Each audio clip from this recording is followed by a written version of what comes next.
విజయం మన చేరువలో ఉన్న బద్ధకం వల్ల దాన్ని చేజార్చుకుంటే ఎలా ఉంటుంది? ఇదే విషయాన్ని స్ఫూర్తినిచ్చే ఈ కథ ద్వారా వినండి. ఒక అడవిలో ఒక కుందేలు, ఒక జింక ఉండేవి. కుందేలు చాలా చురుకైనది, కానీ జింక మాత్రం బద్ధకస్తురాలు. ఆ మాట ఒప్పుకోక నేను చురుకైన దాన్నే అని గొప్పలు పోయేది. చివరకు దీనిపై వాదన రాగా కొలనుకు పెద్ద అయిన ఏనుగు ఒక పోటీ పెట్టింది. ఈ పెద్ద దుంపను కొలను ప్రాంతంలోనే దాచిపెడతాను. దాన్ని ఎవరు ముందుగా వెతికి తీసుకొస్తే వారే విజేత, మరియు ఆ దుంప మొత్తం వారికే బహుమతి అని ప్రకటించింది. కుందేలు, జింక సరేనన్నాయి. పోటీ మొదలు కాగానే జింక కాసేపు గబగబా వెతికింది, కానీ వెంటనే దాని బద్ధకం అడ్డొచ్చింది.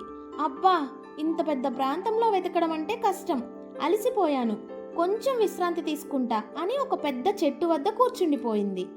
కానీ చురుకైన కుందేలు మాత్రం విశ్రమించలేదు. ప్రతి చెట్టును, ప్రతి తుప్పను, ప్రతి బండను వెతికింది.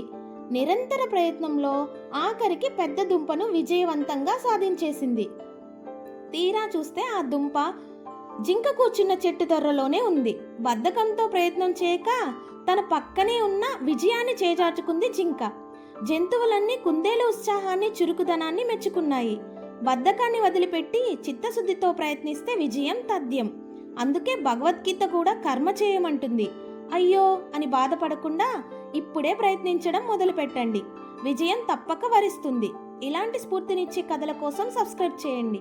మరొక మంచి కథతో రేపు కలుద్దాం. ఉంటాను. జై హింద్.